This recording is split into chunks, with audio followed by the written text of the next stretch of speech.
Hello साथीहरु, स्वागत छ तपाईहरुलाई हाम्रो आर्जुम च्यानलमा। म रबिनको तर्फबाट। साथीहरु, आज मैले यस्तो टिप्सको बारेमा तपाईहरुलाई भन्न चाहन्छु कि यदि तपाई भविष्यमा यदि युट्युबर बन्न चाहनुहुन्छ भनेपछि तपाईले केही कुराहरुको जानकारी अवश्य लिनुपर्ने हुन्छ। बेसिक कुराहरुको जानकारी त पक्कै लिनुपर्छ साथीहरु, किनभने हामीले स्टार्टिङ क्रममा हामीसँग धेरै कुराहरुको नलेज हुँदैन साथीहरु।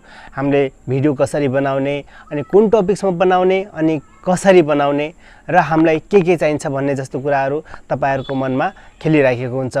त्यसपछि तपाईहरु भन्नुहुन्छ ल म युट्युबर त बन्ने, तर अब क्यामेरा फेस कसरी गर्ने, क्यामेरा फेस गर्दाखेरि हाम्रो बोली कसरी अड्किन्छ, हम क्यामेरा अगाडि म बोल्न सक्छु कि सक्दिन, कि अड्किन्छु, गर्न सक्छु कि सक्दैन, यदि म फेस नदेखाएर नै काम गर्न सक्छु जस्तो लाग्छ भने पनि तपाईले केही बेसिक कुराहरु बुझिराख्नु पर्ने हुन्छ साथीहरु। सो साथीहरु, भिडियो अगाडि बढाउनु भन्दा अगाडि मेरो नाम थाहा पाइहाल्नुस्। मेरो नाम हो रबिन। अहिले तपाई हेर्दै हुनुहुन्छ एकदमै इन्ट्रेस्टिङ च्यानल आर्जुम च्यानल साथीहरु। सो साथीहरु, हामी भिडियो अगाडि बढाउनु अघि म तपाईलाई भन्न चाहन्छु, यदि मेरो भिडियो तपाईलाई केही कुराहरु सिकाइराछ, केही कुरामा मद्दत गरिराछ भनेपछि तपाई मेरो भिडियोलाई like, subscribe, comment, share any how गरिदिनु होला साथीहरु। साथै तपाईले मेरो यस्तो इन्ट्रेस्टिङ कुराहरुको फेरि जानकारी लिन चाहनुहुन्छ भनेपछि बेल आइकन प्रेस गरेर अलमा राख्नु होला साथीहरु, किनभने यस्तो नयाँ कुराहरु म जहिले पनि लिएर आउने नै गर्छु। त्यसको जानकारी सबैभन्दा अगाडि तपाईलाई होस् भनेर तपाईले बेल आइकनलाई प्रेस गरेर राख्दिनु होला साथीहरु। सो साथीहरु, भिडियो हामी अगाडि बढाउँ। साथीहरु, कतिपय ठाउँमा हामीले काम गर्दाखेरि हामीलाई धेरै कुरा नलेज हुँदैन साथीहरु। हामीलाई के चाहिन्छ, कस्तो चाहिन्छ, कति मात्रामा चाहिन्छ र कति चाहिन्छ भन्ने कुराहरु पनि हामीले केही कुरा थाहा हुँदैन साथीहरु।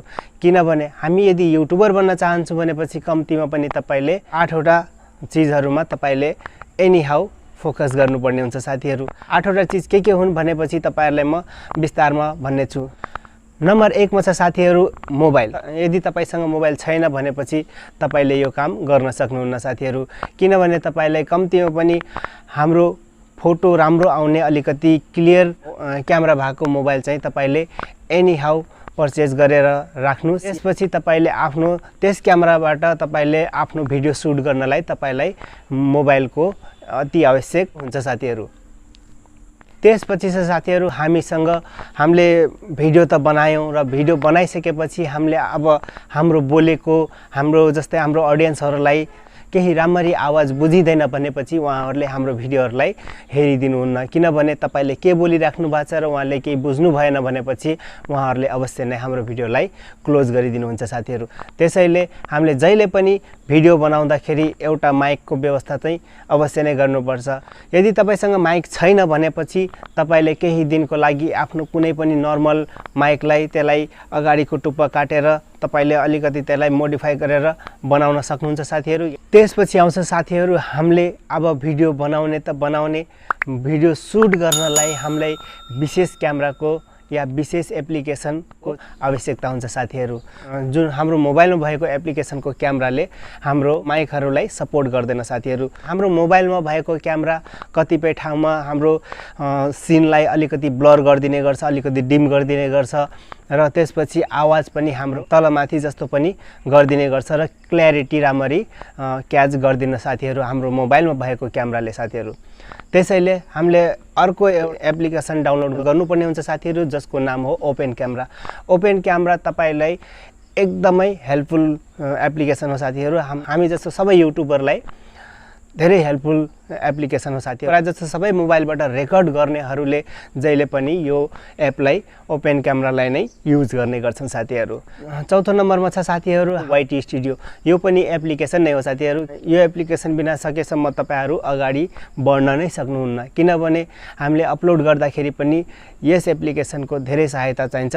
हुन त हाम्रो सिम्पली डेस्कटपबाट या तपाईले डेस्कटपबाट पनि हुन सक्छ या मोबाइलबाट पनि हुन सक्छ, तर मेन हाम्रो टेक्निकली भन्नुपर्दा वाइटी स्टुडियोबाट गरे भने धेरै सपोर्ट मिल्छ हाम्रो भिडियोहरु प्रमोट गर्नलाई या अगाडि बढाउनलाई या हाम्रो भिडियोहरुलाई राम्रो रिस्पोन्स पाउनलाई साथीहरु। त्यसैले साथीहरु हामीलाई वाइटी स्टुडियो अति आवश्यक कुरा हो साथीहरु। त्यसपछि छ साथीहरु हाम्रो ब्याकग्राउन्ड इरेजर। ब्याकग्राउन्ड इरेजर भरि तपाईहरुले थुप्रै पाउनुहुन्छ हाम्रो प्ले स्टोरमा साथीहरु, किनभने त्यहाँ कुनै न कुनै ब्याकग्राउन्ड इरेजर चाहिँ पक्कै हुन्छ। तपाईले कुन चाहिँ ब्याकग्राउन्ड इरेजर लिने भन्ने कुरामा डिपेन्ड पर्छ तपाईहरुमा। यस्तो खाले अप्सन देखिराख्नुहुन्छ साथीहरु, यो चाहिँ तपाईले ब्याकग्राउन्ड इरेजर युज गर्न सक्नुहुन्छ। त्यसपछि अर्को छ हाम्रो, यदि तपाईले यो वाला ब्याकग्राउन्ड इरेजर मन पर्दैन भनेपछि तपाईले सिम्पली प्ले स्टोरमा गएर तपाईले remove.bg भनेर डाउनलोड पनि गर्न सक्नुहुन्छ साथीहरु। यसको लागि मैले चाहिँ अलरेडी नै भिडियो बनाइसकेको छु। तपाईले यदि त्यो भिडियो हेर्न चाहनुहुन्छ भने डिस्क्रिप्सनमा म त्यो भिडियोको लिंक राखिदिने छु साथीहरु। तपाईहरुले डिस्क्रिप्सनमा गएर त्यो भिडियो हेर्न सक्नुहुन्छ साथीहरु। ब्याकग्राउन्ड इरेजरले साथीहरु तपाईहरुको फोटो, जुनसुकै फोटोलाई हामीले PNG मा कन्भर्ट गर्नलाई, हाम्रो ब्याकग्राउन्डको चित्रहरुलाई इरेज गर्नलाई, हामीले जहिले पनि अट्र्याक्टिभ बनाउनलाई, हामीले आफ्नो फोटो होस् या कुनै डकुमेन्टको फोटो होस्, त्यसको ब्याकग्राउन्ड इरेज गर्न अति आवश्यक छ साथीहरु। किनभने त्यो गरेन भने तपाईको फोटो थम्बनेलमा लगाउनलाई एकदम अट्र्याक्टिभ बन्दैन साथीहरु। त्यसैले हामीले जहिले पनि आफ्नो फोटोलाई या केही फोटोहरुलाई PNG मा कन्भर्ट गरेर हामीले युज गर्दाखेरि जहिले पनि हामीलाई ब्याकग्राउन्ड इरेजरको अति आवश्यक हुन्छ साथीहरु। त्यसपछि 6औं नम्बरमा छ साथीहरु हाम्रो AZ screen recorder. AZ screen रेकर्डरको बारेमा पनि मैले भिडियो बनाएकै छु। त्यो भिडियो तपाईले डिस्क्रिप्सनमा गएर हेर्नु होला। त्यो एजेड स्क्रिन रेकर्डर पनि मैले त्यसको बारेमा पनि, त्यसको डिटेलमा पनि मैले एजेड स्क्रिन रेकर्डरको बारेमा पनि मैले भनेकै छु साथीहरु, भिडियो बनाएकै छु साथीहरु। तपाईले त्यसको बारेमा डिटेलमा बुझ्न चाहनुहुन्छ भने मेरो डिस्क्रिप्सनमा लिंक छ, तपाईले त्यसलाई हेर्न सक्नुहुन्छ साथीहरु। साथीहरु यो एजेड स्क्रिन रेकर्डरले तपाईलाई कुनै पनि कुराहरु, हाम्रो मोबाइलमा चलिरहेको कुनै पनि एप्लिकेसन होस्, कुनै पनि डकुमेन्ट्री होस् या त्यसमा हामीले पोइन्ट गरेर भिडियो बनाउनु छ भनेपछि जहिले पनि एकदमै स्क्रिन रेकर्ड गरेर हामीले भिडियोमा अप्लाई गर्नलाई, शो गर्नलाई, आफ्नो ऑडियन्सहरुलाई शो गर्नलाई जहिले पनि यो एजेड स्क्रिन रेकर्डरको धेरै आवश्यक पर्छ साथीहरु। त्यसैले जहिले पनि साथीहरु हामीले कुनै पनि मोबाइलमा एक्टिभिटी गरिराछौं र राम्ररी बुझाउनु छ भनेपछि आफ्नो ऑडियन्सहरुलाई जहिले पनि हामीले स्क्रिन रेकर्ड गरेर हामीले ऑडियन्सहरुलाई बुझाउनु पर्ने हुन्छ साथीहरु।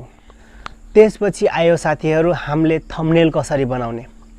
थम्बनेल बनाउनलाई हामीले एउटा एप्लिकेसन डाउनलोड गर्नुपर्ने हुन्छ साथीहरु, जसको नाम छ पिक्सल ल्याब।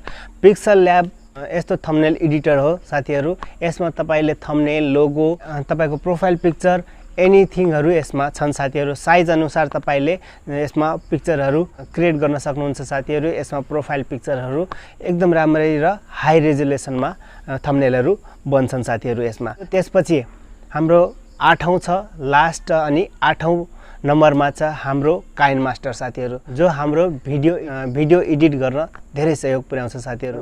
भिडियो एडिटर त टन्नै छन् साथीहरु, तपाईको फिल्मोरा भयो अनि पावर डाइरेक्टर भयो, यस्तै थुप्रै भिडियो एडिटरहरु छन् साथीहरु। तर म सजेस्ट गर्छु तपाईहरुले सिम्पली स्टार्ट गर्दाखेरि तपाईले काइन मास्टरबाट भिडियो एडिट गर्नु होला। किनभने तपाईले स्टार्टिङ देखि नै राम्ररी तपाईले एडिट गर्दाखेरि जहिले पनि तपाईले एकदम सजिलो तरिकाले तपाईले भिडियो एडिट गर्न सक्नुहुन्छ साथीहरु।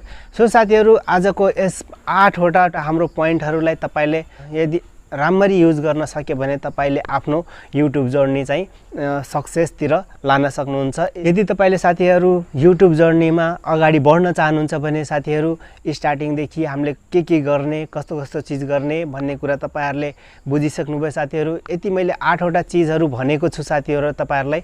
त्यो 8 वटा चीजहरु तपाईले सिम्पली मोबाइल एप्लिकेसन प्ले स्टोरबाट डाउनलोड गर्न सक्नुहुन्छ साथीहरु। त्यसैले तपाईले यो 8 वटा चीजलाई राम्ररी युज गर्न सके भने तपाईको YouTube जर्नी यहाँदेखि धेरै राम्ररी अगाडि बढ्नेछ साथीहरु।